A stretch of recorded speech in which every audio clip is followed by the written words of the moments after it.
الحمد لله رب العالمين والعاقبة للمتقين والصلاة والسلام على رسوله الكريم وعلى آله وأصحابه وصحبه أجمعين أما بعد.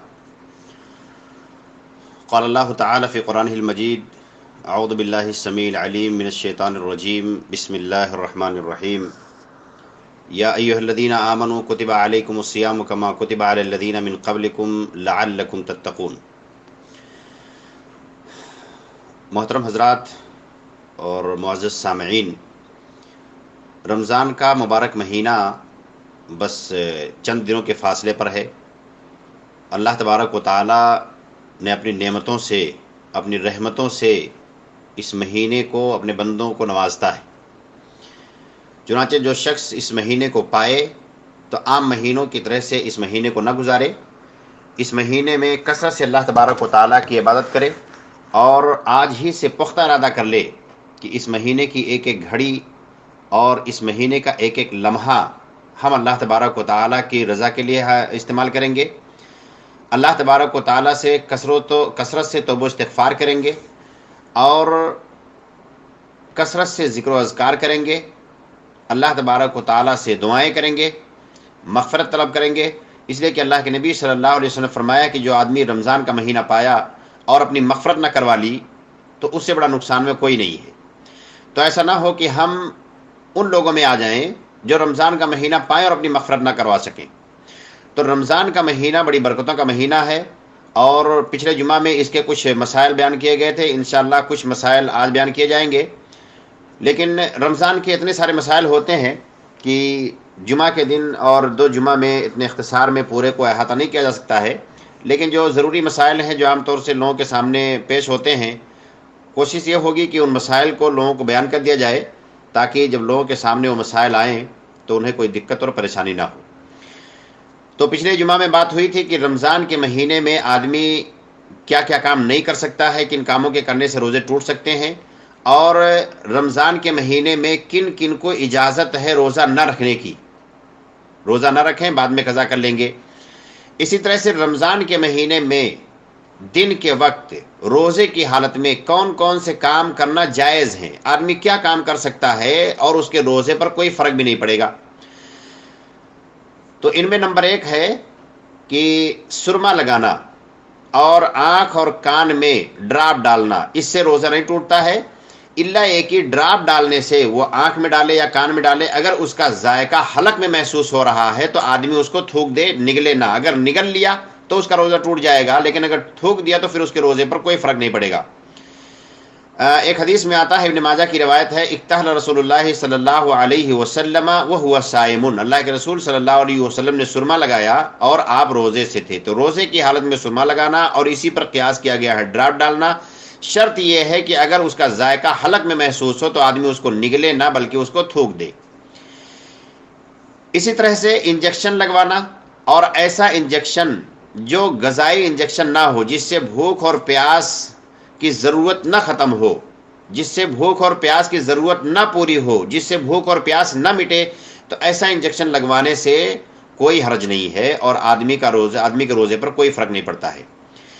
اسی طرح سے روزے کی حالت میں خوشبو لگانا، عطر سونگھنا، یا اسی طرح سے جسم پر یا چہرے پر یا جسم کے کسی بھی حصے پر کریم وغیرہ لگانے سے بھی روزے پر کوئی فرق نہیں پڑتا ہے. تو یہ سب کر سکتے ہیں. اللہ کے رسول صلی اللہ علیہ وسلم، ابن مسعود رضی اللہ تعالیٰ عنہ کے بارے میں ہے کہ اذا کان صوم احدکم فلیصبح دہینا مترجلا، کہ روزے کی حالت میں صبح کے وقت تو تیل لگائے ہوئے ہوتے تھے، تو تیل لگانے سے روزے پر کوئی فرق نہیں پڑتا ہے. تو تیل لگانے سے، خوشبو لگانے سے، خوشبو سونگھنے سے، کریم وغیرہ لگانے سے کوئی فرق نہیں پڑتا ہے. اسی طرح سے روزے دار کے لیے جائز ہے کہ وہ مسواک کرے. مسواک کرنا بھی روزے دار کے لیے جائز ہے اور مسواک کرنے سے کوئی فرق نہیں پڑتا ہے. اللہ کے نبی صلی اللہ علیہ وسلم فرمایا ہے، لولا ان اشق علی امتی لامرتهم بالسواک عند كل صلاۃ. اور ایک روایت میں آتا ہے لامرتهم بالسواک مع كل وضوء، کہ اگر میں اپنی امت کو مشقت میں ڈالتے ہوئے محسوس نہ کرتا تو ہر نماز کے وقت یا ہر وضو کے وقت میں ان کو مسواک کرنے کا حکم دیتا. اور ظاہر سی بات ہے روزے کی حالت میں 2 نماز کا وقت آتا ہے، ظہر اور عصر کا، تو اس میں بھی آدمی مسواک کر سکتا ہے. تو کبھی بھی آدمی روزے کی حالت میں مسواک کر سکتا ہے، لیکن شرط یہ ہے کہ اس کا جو ذائقہ ہو وہ حلق کے اندر نہ جائے، ورنہ منہ میں کوئی بھی چیز لے لینے سے روزہ نہیں ٹوٹتا ہے، چاہے وہ کھانا ہو، پانی ہو، مسواک ہو، جو بھی ہے اس کو منہ میں آدمی لے لے تو اس سے روزہ نہیں ٹوٹتا ہے۔ اسی طرح سے جیسے مسواک کر سکتا ہے، اسی طرح سے جو موجودہ دور میں ٹوتھ پیسٹ پائے جاتے ہیں، وہ ٹوتھ پیسٹ کا بھی استعمال ایک آدمی کر سکتا ہے دانتوں کی صفائی کے لیے، لیکن اس میں بھی شرط یہی ہے کہ آدمی کے حلق میں کوئی چیز اگر محسوس ہو تو اس کو تھوک دینی، حلق سے نیچے اس کو نہ لے جائے، اور احتیاط اگر کر رہا ہے تو ابن باز رحمہ اللہ اور ابن عثیمین رحمہ اللہ دونوں کا فتویٰ یہی ہے کہ آدمی معجون کا استعمال یعنی ٹوتھ پیسٹ کا استعمال کر سکتا ہے، اور اس میں کوئی حرج نہیں ہے، اگر محسوس ہو تو اس کو تھوک دے۔ اسی طرح سے آدمی اگر تھوک اپنا نگل رہا ہے تو اس میں بھی کوئی حرج نہیں ہے۔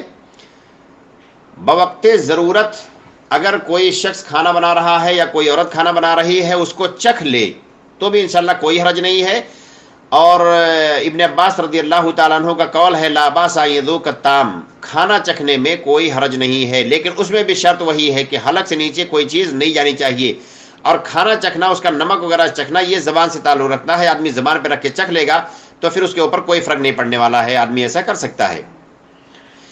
اسی طرح سے حجامت کروانے سے، حجامت ایک طرح کا علاج ہوتا ہے جو جسم سے فاسد خون نکالا جاتا ہے، تو حجامت کروانا بھی جائز ہے روزے کی حالت میں۔ اللہ کے نبی صلی اللہ علیہ وسلم نے حجامت کروائی ہے، بخاری کی روایت ہے، نبی صلی اللہ علیہ وسلم احتجم وهو صائم، اللہ کے رسول صلی اللہ علیہ وسلم نے حجامت کروائی جبکہ وہ روزے سے تھے۔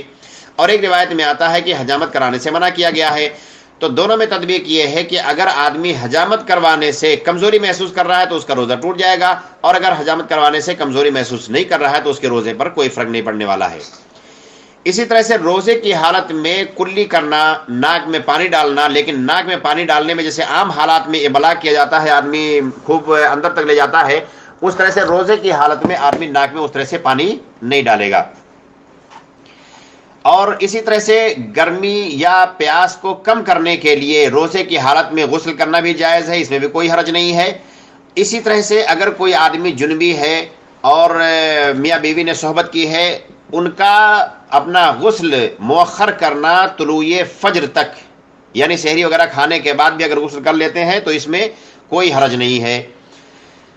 اسی طرح سے روزے کی حالت میں آدمی اگر اپنے نفس پر کنٹرول رکھتا ہے، اس کو اس بات کا پورا یقین ہے کہ ہم اپنے نفس پہ کنٹرول کر لے جائیں گے، تو اپنی بیوی کو بوسہ وغیرہ دینے میں بھی کوئی حرج نہیں ہے، اس سے بھی روزہ نہیں ٹوٹتا ہے۔ اسی طرح سے بھول کر کے کھا پی لینے سے، اگر کوئی آدمی بھول کر کے کھا پی لے، جتنا بھی کھا پی لے، تو اس کے روزے پر کوئی فرق نہیں پڑتا ہے، الا یہ کہ جب بھی وہ کھاتا ہے بھول کر کے کھا رہا ہو، جیسے ہی اس کو یاد آئے گا تو کھانا پینا فوراً بند کرنا پڑے گا، اور منہ میں جو بھی لقمہ ہوگا اس کو نکال دینا ہوگا، تو انشاءاللہ اس کے روزے پر کوئی فرق نہیں پڑتا ہے۔ تو بھول کر کھا پی لینے سے بھی کوئی فرق نہیں پڑتا ہے۔ تو یہ سارے کام ہیں جو آدمی روزے کی حالت میں کر سکتا ہے۔ روزہ رکھنے میں ایک معاملہ ہوتا ہے افطاری کا، افطاری کر کے ہی آدمی اپنا روزہ ختم کرتا ہے، اور افطاری کرنے کے تعلق سے اللہ کے نبی صلی اللہ علیہ وسلم کی سنت یہ ہے کہ افطاری کھجور سے کرنی چاہیے، اور اگر کھجور میسر نہ ہو تو پانی سے کھجور کرنے کا حکم دیا ہے، تو پانی چونکہ سب کو میسر ہوتا ہے اس لیے آدمی پانی سے افطاری کر سکتا ہے۔ افطاری کرنے میں جلدی کرنے کا بھی حکم ہے، لیکن جلدی کا مطلب یہ نہیں ہے کہ سورج غروب ہونے سے پہلے ہی آدمی افطاری کر لے، جلدی کا مطلب یہ ہے کہ سورج غروب ہونے کا یقین ہونے کے بعد افطاری کرنے میں جلدی کرے، یہ نہیں کہ 2 منٹ 4 منٹ 6 منٹ انتظار کرے کہ جب یقین ہو جائے سورج غروب ہونے کا تب آدمی جا کر کے افطاری کرے، ایسا نہیں ہے۔ جیسے ہی سورج غروب ہونے کا جو ٹائم ہے، یا اگر سورج غروب ہوتے ہوئے دکھائی دے رہا ہے، جو ہی سورج غروب ہو رہا ہے آدمی افطاری کر لے گا، یہی اللہ کے نبی صلی اللہ علیہ وسلم کی سنت ہے۔ ایک مسئلہ ہے کہ اگر بدلی کا موسم ہے، یا آدمی نے کہیں موبائل وغیرہ سے اذان کی آواز سن لی اور ابھی سورج غروب نہیں ہوا ہے، اور وہی سن کر کے آدمی نے افطاری کر لی، یا بدلی ہے آدمی نے صحیح اندازہ نہیں لگایا اور افطاری کر لی، لیکن بعد میں پتہ چلا کہ ابھی تو سورج غروب نہیں ہوا ہے، ابھی دن ہے، پھر سورج نکل آیا، تو ایسی صورت میں اس آدمی کے روزے کا کیا ہوگا؟ تو ایسے آدمی کو راجح قول کے مطابق اگر غالب گمان کے تحت اس نے روزہ افطار کر لیا ہے تو اس کے لیے روزے کی قضا کرنا ضروری ہے، وہ اپنا روزہ بعد میں قضا کرے گا اور گنہگار نہیں ہوگا، اس لیے کہ اس نے اپنے غالب گمان کے مطابق افطاری کیا تھا۔ لیکن اگر پتہ چل جائے کہ ہاں سورج غروب نہیں ہوا ہے، ابھی دن ہی ہے، تو پھر ایسے آدمی کو اپنے روزے کی قضا کرنا ضروری ہے۔ اسی طرح سے سحری کھانا، اللہ کے نبی صلی اللہ علیہ وسلم نے فرمایا ہے فَتَسَحَّرُوا فَإِنَّ فِي السُّحُورِ بَرَکَةٌ، سحری کیا کرو اس لیے کہ سحری کرنے میں برکت ہے۔ تو سحری کرنا یہ مستحب ہے، واجب نہیں ہے، چاہے وہ فرض روزہ ہو یا سنت روزہ ہو، ہر حال میں سحری کرنا یہ مستحب ہے، آدمی کو چاہیے کہ سحری کرے۔ اور جب سحری کرے تو سحری بھی تاخیر سے کرنا اللہ کے نبی صلی اللہ علیہ وسلم کی سنت ہے. اور تاخیر کا مطلب یہ ہے کہ طلوع فجر یا صبح صادق سے کچھ پہلے. اللہ کے نبی صلی اللہ علیہ وسلم کے بارے میں آتا ہے کہ آپ سحری سے فارغ ہوتے اور اذان کے بیچ میں صرف 50 آیت پڑھنے کا وقفہ ہوتا تھا، یعنی 50 آیت آپ مان لیں سورہ قاف میں 50 آیت ہے، اتنا پڑھ لے آدمی پھر اذان ہو جائے. یعنی اذان سے کچھ پہلے 2-4 منٹ پہلے 5 منٹ پہلے آدمی سحری کرے. بہت سارے لوگ کیا ہوتا ہے بہت جلدی سحری کر لیتے ہیں اور فجر سے پہلے سو جاتے ہیں، تو ایسے لوگوں کی فجر بھی غائب ہو جاتی ہے اور یہ خلاف سنت بھی ہے. ٹھیک ہے، تو سحری کرنے میں آدمی کو تاخیر کرنی چاہیے. اسی طرح سے رمضان میں ایک مسئلہ ہوتا ہے تراویح کی نماز جو قیام اللیل ہے، جو عام دنوں میں بھی آدمی پڑھ سکتا ہے. قیام اللیل تو ہمیشہ مشروع ہے، لیکن رمضان کے مہینے میں آدمی جماعت سے پڑھتا ہے اور عشاء کے فوراً بعد یہ نماز پڑھی جاتی ہے. تراویح کی فضیلت کے تعلق سے اللہ کے رسول صلی اللہ علیہ وسلم کا بیان ہے. آپ نے فرمایا کہ من قام رمضان ایمانا و احتسابا غفر له ما تقدم من ذنبه. جو آدمی ایمان اور ثواب کی نیت سے رمضان کے مہینے میں قیام کرتا ہے، تراویح کی نماز پڑھتا ہے، غفر له ما تقدم من ذنبه، تو اس کے پچھلے سارے گناہ معاف ہو جاتے ہیں. تو یہ تو اس کی فضیلت ہوئی. رہی تراویح کے رکعات کی تعداد کا مسئلہ، تو کتنی تعداد ہے، کتنی رکعت اس کو پڑھنی ہے، یہ مسئلہ بڑا مختلفی ہے. لیکن آپ جان لیں کہ اللہ کے نبی صلی اللہ علیہ وسلم کا جو عمل رہا ہے وہ 8 اور 3 11 رہا ہے. یعنی اللہ کے رسول صلی اللہ علیہ وسلم کی سنت آپ نے جو عمل کیا ہے وہ 8 اور 3 11 ہے. لیکن ایک دوسری روایت میں آتا ہے کہ یہ مفتوح ہے، آدمی کے لیے کوئی باؤنڈیشن نہیں ہے کہ کتنی رکعت پڑھنا ہے. اگر آدمی کا من کر رہا ہے، اس کا دل لگ رہا ہے، تو آدمی اس سے زیادہ بھی پڑھ سکتا ہے، اس سے کم بھی پڑھنا چاہے تو پڑھ سکتا ہے. لیکن اللہ کے رسول صلی اللہ علیہ وسلم کی سنت ہے 8 اور 3 11 رکعت پڑھنا، یہ رمضان ہو یا غیر رمضان ہو. لیکن اگر آدمی رمضان کے مہینے میں یا غیر رمضان میں اس سے زیادہ کرنا چاہ رہا ہے تو انشاءاللہ اس میں کوئی حرج نہیں ہے، کر سکتا ہے. ٹھیک ہے، تو اس میں بہت زیادہ آدمی کو الجھنا نہیں چاہیے، بہت زیادہ بحث نہیں کرنی چاہیے کہ نہیں 8 ہی ہے، 8 سے زیادہ پڑھنے والا خطا کر رہا ہے، یا 8 سے زیادہ جو پڑھ رہے ہیں وہ کہیں نہیں 8 پڑھنے والا خطا کر رہا ہے. تو اس بیچ میں اس سے تعلق سے اتنی سختی نہیں ہونی چاہیے. کوئی آدمی 8 پڑھ لے تو بھی درست ہے، 8 سے زیادہ بھی کوئی پڑھ لے تو بھی اس میں انشاءاللہ کوئی حرج نہیں ہے. اس لیے کہ اللہ کے نبی صلی اللہ علیہ وسلم نے کہا ہے کہ رات کی نماز 2 رکعت ہے. جب تمہیں صبح صادق کا خوف ہو تو آدمی 1 رکعت نماز پڑھ کر کے سارے کو وتر کر لے. تو جتنی نماز آدمی کی مرضی ہو پڑھ سکتا ہے اس تعلق سے. لیکن اللہ کے نبی صلی اللہ علیہ وسلم کا عمل اگر دیکھیں تو آپ نے 8 اور 3 11 ہی پڑھا ہے. رمضان کے مہینے کا چاند یا کوئی بھی چاند دیکھنے کے وقت کون سی دعا پڑھنی چاہیے؟ تو ترمذی کی روایت ہے جو حسن ہے. اللہ کے نبی صلی اللہ علیہ وسلم کا بیان ہے کہ جب آپ چاند دیکھتے تو کہتے اللہم احلہ علینا بالیمن والایمان والسلامۃ والاسلام ربی وربک اللہ. اور ایک دوسری روایت میں آتا ہے کہ عبداللہ ابن عمر رضی اللہ تعالیٰ عنہ کہتے تھے اللہم احلہ علینا بالامن والایمان والسلامۃ والاسلام والتوفیق لما تحب ربنا وترضى ربنا وربک اللہ. یہ بھی ترمذی کی روایت ہے. تو دونوں دعاؤں میں سے جو بھی دعا آدمی پڑھنا چاہے چاند دیکھ کر کے تو پڑھ سکتا ہے. رمضان کا پورا مہینہ یہ فضیلت کا مہینہ ہے، برکت کا مہینہ ہے، رحمت کا مہینہ ہے، مغفرت کا مہینہ ہے. اور لیکن خاص طور سے رمضان کا جو آخری عشرہ ہوتا ہے، آخری 10 دن، یہ نہایت ہی فضل کا مہینہ ہے. اللہ کے نبی صلی اللہ علیہ وسلم اس آخری 10 دن کا خاص اہتمام کیا کرتے تھے اور خصوصی عبادت اللہ کے رسول صلی اللہ علیہ وسلم کیا کرتے تھے. جب آخری عشرہ داخل ہوتا تو عائشہ رضی اللہ تعالیٰ عنہ فرماتی ہیں کانا اذا دخل العشر، جب اللہ کے نبی صلی اللہ علیہ وسلم آخری عشرے میں داخل ہو جاتے احیا اللیل وایقظ اہلہ وشد میزرہ، اپنی راتوں کو بیدار رہتے، گھر والوں کو بیدار رکھتے اور بالکل کمر بستہ ہو جایا کرتے تھے. یعنی نہایت ہی محنت کے ساتھ اللہ کے نبی صلی اللہ علیہ وسلم رمضان کے آخری عشرے میں اللہ تبارک و تعالیٰ کی عبادت کرتے تھے. اور ایک دوسری روایت میں ہے، کہتی ہیں کہ کانا نبی صلی اللہ علیہ وسلم یخلط العشرین بصلاۃ ونوم، پہلے کے 20 دن جو رمضان کے پہلے کے 20 دن ہیں اللہ کے نبی صلی اللہ علیہ وسلم اس میں رات کو نمازیں بھی پڑھتے تھے، رات کو سو بھی جایا کرتے تھے.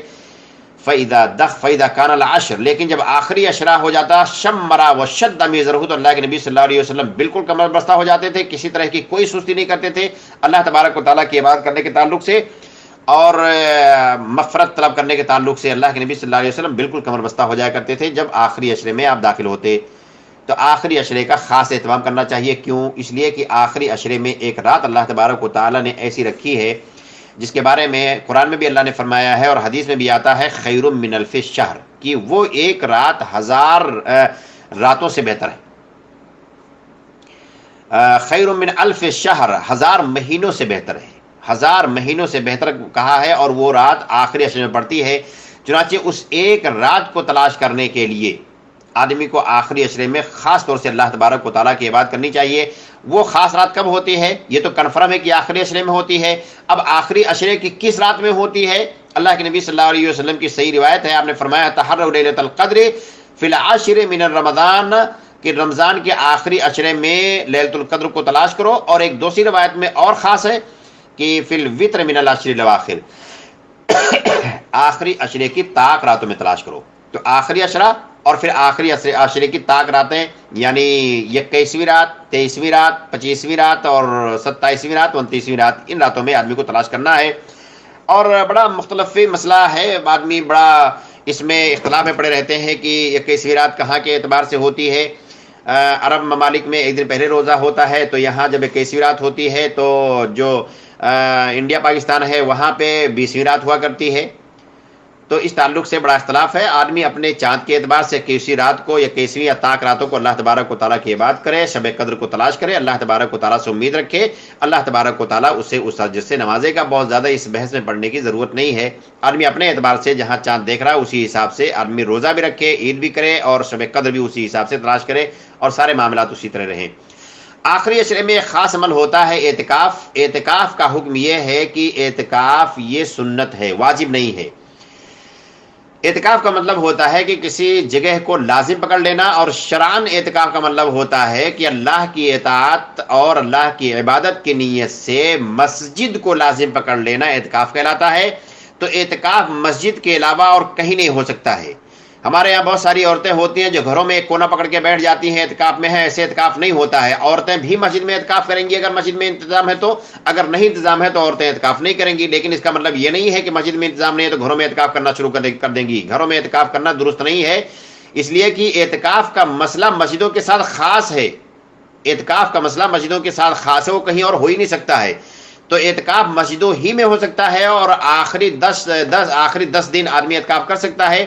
لیکن اگر کوئی آدمی 10 دن سے کم بھی 1-2 دن بھی اعتکاف کی نیت سے مسجد کو لازم پکڑ لیتا ہے تو انشاءاللہ وہ بھی اجر کا مستحق ہے، اور ایسا آدمی کر سکتا ہے۔ ٹھیک ہے، اسی طرح سے اعتکاف میں جو شخص بیٹھا ہو اس کے لیے مسجد سے نکلنا جائز ہے، نہیں جائز ہے، کب جائز ہے، کیسے جائز ہے؟ تو مسجد سے کسی معتکف کا، یعنی ایسا آدمی جو اعتکاف میں بیٹھا ہو، اس کے لیے بلا ضرورت کے نکلنا مسجد سے جائز نہیں ہے۔ ہاں جب بہت ضروری ہو جائے، جیسے قضاء حاجت کے لیے، پیشاب پاخانے کے لیے، غسل کرنے کے لیے، اور اگر کوئی کھانا لانے والا نہ ہو تو اپنا کھانا لانے کے لیے بھی آدمی جا سکتا ہے۔ تو اس طرح سے آدمی ان کاموں کے لیے جا سکتا ہے، ورنہ غیر ضروری کام کے لیے آدمی مسجد سے نکلے تو اس کے لیے نکلنا جائز نہیں ہے۔ عائشہ رضی اللہ تعالیٰ عنہ فرماتی ہیں، بخاری مسلم کی روایت ہے، کان رسول اللہ صلی اللہ علیہ وسلم لا يدخل البیت الا لحاجت الانسان اذا کان معتکفا، جب اللہ کے نبی صلی اللہ علیہ وسلم اعتکاف میں ہوتے تھے تو انسانی ضروریات کے تحت ہی گھر میں داخل ہوتے، ورنہ اللہ کے نبی صلی اللہ علیہ وسلم گھر میں نہیں جایا کرتے تھے۔ مریض کے لیے کسی بیمار کی عیادت کرنے کا کیا حکم ہے؟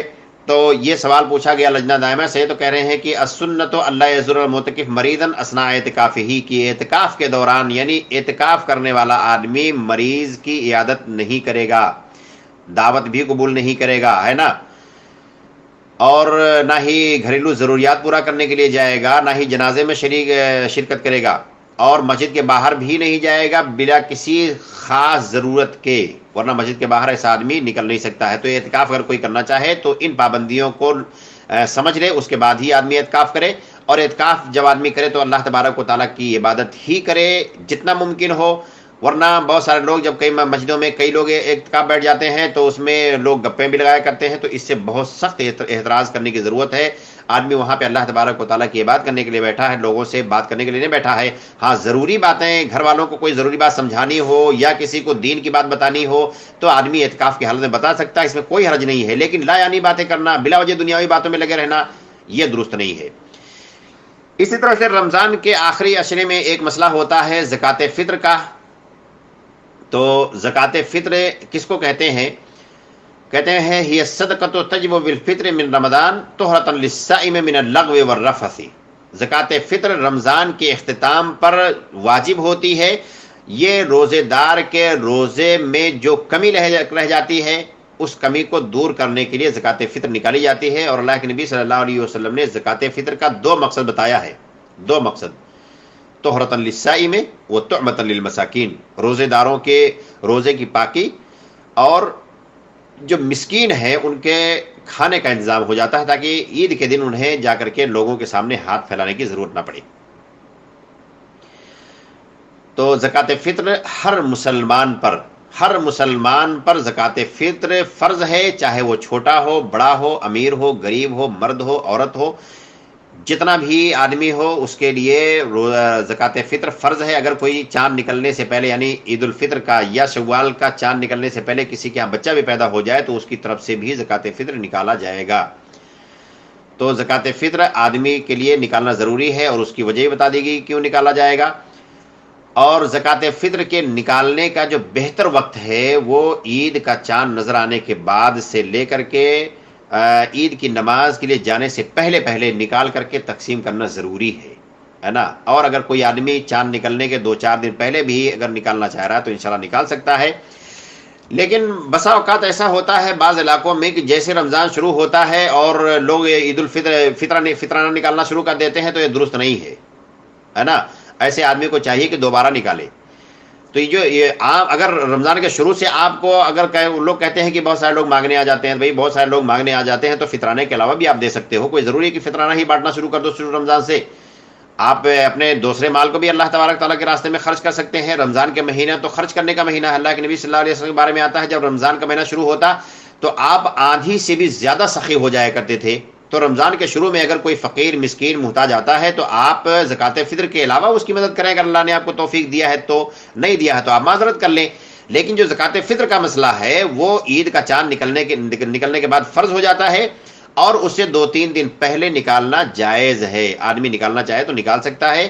اور اس کی دلیل بھی ہے جو بخاری کی روایت ہے، حضرت ابو ہریرہ رضی اللہ تعالیٰ عنہ جو جس مال کی رکھوالی پر متعین تھے اور شیطان آ کر کے لے جا رہا تھا، آخر میں آیت الکرسی سکھایا تھا. وہ فطرانے کا مال تھا تو 2-3 دن تک تو آ کے سکھایا ہی تھا. اس کا مطلب 2-3 دن پہلے آدمی نکالنا چاہے تو نکال سکتا ہے. تو اس میں کوئی حرج نہیں ہے اس سے پہلے اگر نکالنا چاہے. زکوٰۃ فطر کی مقدار کیا ہے؟ آدمی کتنا زکوٰۃ فطر نکالے گا؟ تو اس تعلق سے اللہ کے نبی صلی اللہ علیہ وسلم کی حدیث ہے، فرض رسول اللہ صلی اللہ علیہ وسلم زکوٰۃ الفطر من رمضان صاع من تمر او صاع من شعیر، کہ اللہ کے رسول صلی اللہ علیہ وسلم نے زکوٰۃ فطر 1 سا کھجور یا 1 سا گیہوں یہ متعین کیا ہے. تو آدمی 1 سا گیہوں یا 1 سا کھجور نکال دے گا. موجودہ وقت میں اگر اس کو کلو میں ناپا جائے تو اس میں بھی بڑا اختلاف ہے. کچھ لوگ کہتے ہیں 2 کلو 400 گرام یا 2 کلو 176 گرام یا 2.5 کلو 2.25 کلو. تو آدمی 2.5 2.25 کلو جو بھی نکال دے انشاءاللہ اس کا فطرانہ ادا ہو جائے گا. ٹھیک ہے. اسی طرح سے ایک بڑا مسئلہ ہوتا ہے اور بڑا مختلفی مسئلہ ہے اس میں کہ زکوٰۃ فطر میں قیمت ادا کرنا. تو دیکھیں زکوٰۃ فطر میں چونکہ اللہ کے نبی صلی اللہ علیہ وسلم نے قیمت ادا نہیں کیا ہے جبکہ قیمت اس وقت بھی موجود تھا. چنانچہ اختلاف سے بچنے کے لیے آدمی کو چاہیے کہ قیمت نہ ادا کرے. لیکن بہت سارے علماء قیمت کو ادا کرنے کا فتویٰ دیتے ہیں موجودہ دور میں. تو آدمی کے اپنے ثوابدید پر ہے کہ اگر ان کے فتووں پر آدمی کو یقین ہے تو وہ نکال لے. لیکن بہرحال احتیاط اسی میں ہے کہ زکوٰۃ فطر میں آدمی غلہ ہی نکالے. اس کے علاوہ اگر دوسری ضروریات کو آدمی کو پورا کرنا ہے تو روپے پیسے سے اور جو اضافی صدقات ہوتے ہیں ان سے آدمی پورا کر لے. ٹھیک ہے. لجنہ دائمہ کا فتویٰ ہے کہ اگر آدمی روپے اور پیسے میں زکوٰۃ نکالتا ہے تو اس کا زکوٰۃ ادا نہیں ہوگا. اسی طرح سے ابن باز اور ابن عثیمین رحمہ اللہ کا بھی فتویٰ ہے کہ اس سے اس کا زکوٰۃ فطر ادا نہیں ہوتا ہے. چنانچہ احتیاط اسی میں ہے، تقویٰ اسی میں ہے کہ آدمی زکوٰۃ فطر میں نقد یا روپے اور پیسہ نہ نکالے بلکہ غلہ ہی نکالے. اور اسی طرح سے ایک آخری سوال ہے کہ بہت سارے لوگ رمضان المبارک کو 3 عشروں میں تقسیم کرتے ہیں کہ پہلا عشرہ مغفرت کا ہوتا ہے اور دوسرا عشرہ رحمت کا ہوتا ہے یا کس طرح سے تقسیم کرتے ہیں، اور تیسرا عشرہ یہ جہنم سے آزادی کا ہوتا ہے. تو کیا ایسا تقسیم کرنا رمضان کو کہ پہلا عشرہ مغفرت کا، رحمت کا، دوسرا عشرہ مغفرت کا، اور تیسرا عشرہ یہ جہنم سے آزادی کا، تو کیا اس طرح سے رمضان کو 3 حصوں میں تقسیم کر سکتے ہیں کہ نہیں کر سکتے ہیں؟ تو اس تعلق سے عرض یہ ہے کہ چونکہ رمضان کا پورا مہینہ مغفرت کا مہینہ ہے، پورا مہینہ رحمت کا مہینہ ہے، اور پورے مہینے اللہ تبارک و تعالیٰ بندوں کو جہنم سے آزاد کرتا ہے، جیسا کہ حدیث میں آتا ہے کہ اللہ تبارک و تعالیٰ جب رمضان کی پہلی رات ہوتی ہے تو جنت کے دروازے کھول دیتا ہے، جہنم کے دروازے کھول دیتا ہے، اور ایک پکارنے والا پکار لگاتا ہے، یا باغی الخیر اقبل و یا باغی الشر اقصر، اور وللہ وتقاء من النار، اللہ تبارک و تعالیٰ جہنم سے بندوں کو آزاد بھی کرتا ہے، وذالک فی کل لیلہ، اور ایسا ہر رات ہوتا ہے، یعنی ہر رات مغفرت ہو رہی ہے، ہر رات اللہ کی رحمت برس رہی ہے، ہر رات جہنم سے آزادی مل رہی ہے، تو اس کو مقید کرنے کا حق کسے ہے بھائی کہ پہلے مہینے ہی میں اللہ کی رحمت ہے، اور پہلے عشرے میں، پہلے 10 دن میں اللہ کی رحمت ہے، دوسرا 10 دن جیسے ہوا اللہ کی رحمت بند ہوگی، اب سب اللہ تبارک و تعالیٰ مغفرت کرنے پہ لگ گیا، اب سب کو بخشش کر رہا ہے۔ پھر دوسرا عشرہ ختم ہوا، تیسرے عشرے میں اللہ تعالیٰ لوگوں کو جہنم سے آزاد کر رہا ہے، وہاں پہ رحمت مغفرت کچھ نہیں ہے۔ تو رمضان کو اس طرح سے باؤنڈیشن کرنا آدمی کے لیے جائز نہیں، جب اللہ کے نبی صلی اللہ علیہ وسلم نے اس کو عام کیا ہے کہ پورے مہینے رحمت کا مہینہ ہے، پورے مہینے مغفرت کا مہینہ ہے، پورے مہینے برکت کا مہینہ ہے، تو اس کو چند چیزوں میں تقسیم کر دینا یہ جائز نہیں ہے، بلکہ ایسا کرنا بدعت ہے۔ اور بہت سارے لوگ ہر عشرے کے لیے الگ الگ سے دعائیں ایجاد کیے رہتے ہیں، تو الگ الگ سے دعائیں بھی ایسی کوئی نہیں ہے، آدمی پورے رمضان اللہ تبارک و تعالیٰ سے کثرت سے دعائیں کرے، توبہ کرے، استغفار کرے، مغفرت طلب کرے، جہنم سے آزادی طلب کرے۔ بلکہ حدیث میں آتا ہے جب کوئی آدمی اللہ تبارک و تعالیٰ سے 3 بار جنت مانگ لیتا ہے تو جنت بھی اللہ سے کہتی ہے کہ اللہ اس کو دے ہی دے، اور جب کوئی آدمی 3 بار جہنم سے پناہ طلب کر دیتا ہے تو اللہ تبارک و تعالیٰ سے جہنم کہتی ہے کہ اللہ تو اس کو مجھ سے بچا لے۔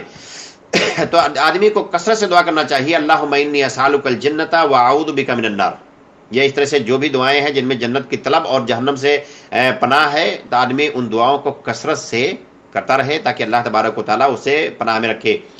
تو یہ رمضان المبارک کے تعلق سے چند مسائل ہیں، اور اس کے علاوہ مجھے یقین ہے کہ بہت سارے آدمی کے مسائل ہوں گے، تو جن کے جو بھی مسائل ہیں وہ انشاءاللہ امید ہے کہ وہ واٹس ایپ کے ذریعے سے یا کسی بھی ذریعے سے جو بھی علماء ہیں ان کے ذریعے سے مسائل کو پوچھتے رہیں گے یا کتابیں پڑھ کر کے مسائل کو حل کرتے رہیں گے، اس لیے کہ مسائل کا جاننا بہت ضروری ہے۔ اللہ تبارک و تعالیٰ نے قرآن کریم میں فرمایا فَاسْأَلُوا أَهْلَ الذِّكْرِ إِن كُنتُمْ لَا تَعْلَمُونَ، اگر جانتے نہیں ہو تو جو لوگ جانتے ہیں ان سے پوچھ لیا کرو۔ تو جو بھی آپ کے قریب میں جاننے والے ہیں، عالم ہیں، جو کتاب و سنت سے آپ کو جواب دے سکتے ہیں، ایسے لوگوں سے مسئلے مسائل کو آپ دریافت کرتے رہیں تاکہ آپ کے رمضان کا مہینہ بہت ہی بہترین گزرے۔ اور رمضان کے مہینے میں ہر آدمی کو چاہیے کہ اپنے معاملات کو اللہ تبارک و تعالیٰ کے ساتھ درست کر لے، اور اللہ کے نبی صلی اللہ علیہ وسلم کے ساتھ درست کر دیں۔ اللہ کے نبی صلی اللہ علیہ وسلم کے ساتھ درست کرنے کا مطلب یہ ہے کہ بدعات خرافات سے دور ہو جائے، سنتوں میں لگ جائے، اور لوگوں کے ساتھ بھی اپنے معاملات کو درست کر لے، اس لیے کہ لوگوں کے ساتھ جن کے معاملات ہوتے ہیں ان کی بھی بخشش نہیں ہوتی ہے۔ اللہ تبارک و تعالیٰ کہتا ہے کہ انتظار کرو، جب یہ اپنے معاملات صلح کر لے تو پھر ان کو بھی بخش دینا۔ تو سارے لوگوں کے ساتھ اپنے معاملات کو درست کر لے، اپنی نمازیں درست کر لے، اپنے اوقات کی پابندی درست کر لے، پھر جب رمضان کا مہینہ ختم ہو جائے تو آدمی اس کو اپنی زندگی میں اپلائی کرے۔ ایسا نہیں کہ رمضان کا مہینہ ختم ہوتے ہی سب بوریا بستر بند، نہ نماز کے پتہ ہے، نہ اس کے تلاوت قرآن کا پتہ ہے، نہ ذکر و اذکار کا پتہ ہے، نہ توبہ و استغفار کا پتہ ہے۔ تو رمضان کے بعد آدمی اپنے سارے عمل سے دستبردار ہو جائے اور سارے عمل کو چھوڑ دے جو رمضان میں اس کا روٹین تھا نیک کام کرنے کا، تو اللہ تبارک و تعالیٰ نے اس کام سے منع کیا ہے۔ قرآن میں اللہ تبارک تعالیٰ نے فرمایا ہے کہ اس عورت کی طرح سے نہ ہو جانا جس عورت نے دھاگا بننے کے بعد پھر اس کے ادھیڑ دیا، وَلَا تَكُونُوا كَالَّتِي نَقَضَتْ غَزْلَهَا مِن بَعْدِ قُوَّةٍ أَنْكَاثًا، کہ اس عورت کی طرح نہ ہو جانا جو بالکل اپنے معاملات کو درست کر لیا، اپنی رسی کو بنا لیا اور پھر بنانے کے بعد اس کو ادھیڑ دیا۔ تو یہی معاملہ ہوتا ہے ہمارا رمضان کے مہینے میں، ہم خوب باتیں کرتے ہیں، قرآن 2-3 بار ختم کرتے ہیں، ذکر و اذکار کرتے ہیں، اور کتنے آدمی اس میں باشرہ رہنے لگ جاتے ہیں، ٹوپی کرتا پاجامہ داڑھی بھی بڑھا لیتے ہیں، رمضان کا مہینہ ختم ہوتے ہی سب ختم ہو جاتا ہے۔ تو آدمی کو جب اپنا معاملہ رمضان میں درست کر لے تو یہ درست معاملہ وہ آئندہ بھی جاری رکھے، ایسا نہیں کہ رمضان کا مہینہ ختم ہونے کے بعد ان کو پھر دور ہو جائے۔ تو اس دعا کے ساتھ کہ اللہ تبارک و تعالی ہمیں رمضان کے مہینے تک خیر و عافیت کے ساتھ پہنچائے، رمضان کے مہینے میں ہمیں زیادہ سے زیادہ نیک عمل کرنے کی توفیق عطا فرمائے، رمضان کے پورے روزوں کو رکھنے کی توفیق عطا فرمائے، کثرت سے ذکر و اذکار تلاوت قرآن کرنے کی توفیق عطا فرمائے، توبہ استغفار کی توفیق دے۔ اللہ تعالیٰ سے دعا ہے کہ اللہ تبارک و تعالی ہمیں رمضان کے مہینے تک خیر و عافیت کے ساتھ پہنچائے، آمین۔ السلام علیکم ورحمۃ اللہ وبرکاتہ۔